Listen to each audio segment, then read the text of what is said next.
Allora, l'autunno è una stagione in cui le temperature diventano meno miti, si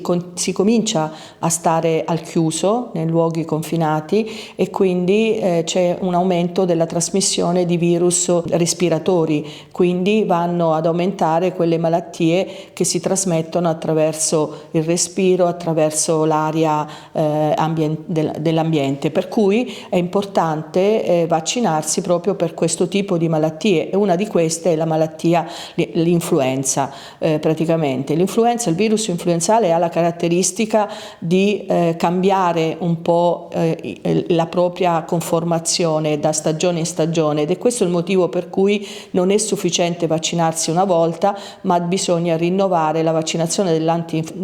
con il vaccino antinfluenzale ogni anno. No? E si inizia in questo periodo per poter arrivare poi ben protetti quando ci sarà il picco epidemico. Il picco epidemico negli anni scorsi era sempre subito dopo le festività natalizie. Quest'anno invece, secondo le notizie che ci arrivano dall'Australia, dove l'epidemia c'è stata già nei mesi di marzo e aprile, quei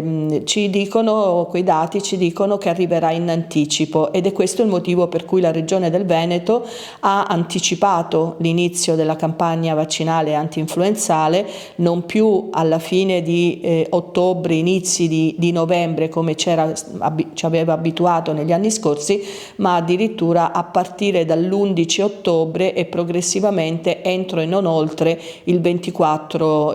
ottobre. Infatti anche nell'ULSS 2 Marca Trevigiana abbiamo già iniziato a vaccinare a partire dal 18 di ottobre, appena abbiamo avuto a disposizione i vaccini che avevamo ordinato, e quindi abbiamo iniziato a vaccinare sia negli ambulatori dei medici di medicina generale, che vaccineranno tutti i soggetti over 60,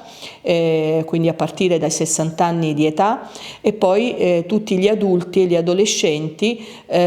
con patologie, secondo una tabella che viene redatta ogni anno dal Ministero della Salute. Dopodiché i bambini invece dai 6 mesi ai 6 anni, a prescindere dalle patologie, potranno essere vaccinati o dai proprio pediatra di base oppure negli ambulatori del servizio di igiene e sanità pubblica, mentre tutti i bambini minori assistiti dai pediatri che presentano delle patologie che rientrano nelle categorie di rischio, anche questi potranno essere, a prescindere dall'età, quindi comunque sempre a partire dai 6 mesi di vita fino ai 18 anni, possono essere vaccinati o dal pediatra oppure sempre attraverso i servizi di igiene e sanità pubblica. I servizi di igiene e sanità pubblica poi vaccinano tutte quelle persone sane che però svolgono dei lavori di pubblica utilità o nei pubblici servizi, come i sanitari, gli insegnanti, le forze dell'ordine, tutti quelli, praticamente quel personale, quei lavoratori che non possono permettersi di ammalarsi e di ammalarsi in gran numero, perché bloccherebbero dei servizi essenziali per la comunità. Quindi è importante, dicevamo prima, vaccinarsi prima quest'anno per l'influenza e soprattutto vaccinarsi il più possibile, perché sempre i dati che ci arrivano dall'altro emisfero, ma anche i dati che ci arrivano già dai nostri laboratori di microbiologia, ci dicono che l'influenza è in anticipo ed è anche più forte, più intensa degli anni passati. Questo perché? Perché i 2 anni che abbiamo trascorso a causa del Covid con le mascherine e con l'isolamento sociale ha impedito di ammalarci di influenza e anche di tutti gli altri virus respiratori simili influenzali che di solito si trasmettono in questa stagione.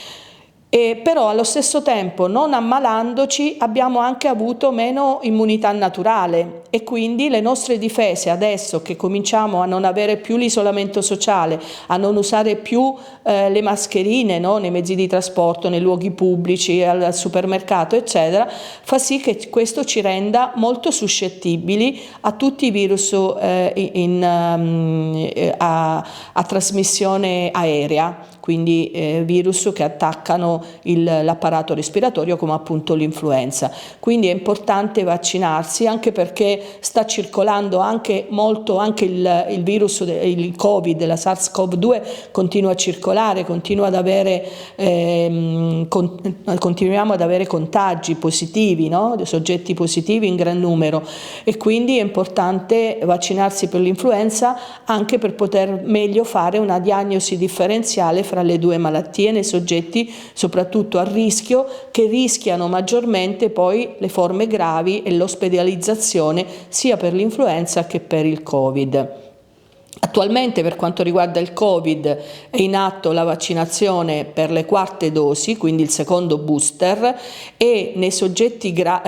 molto fragili, immunocompromessi e negli over 80 viene offerta anche la quinta dose. Il vaccino che attualmente viene utilizzato è un vaccino bivalente, che quindi contiene sia il ceppo di primo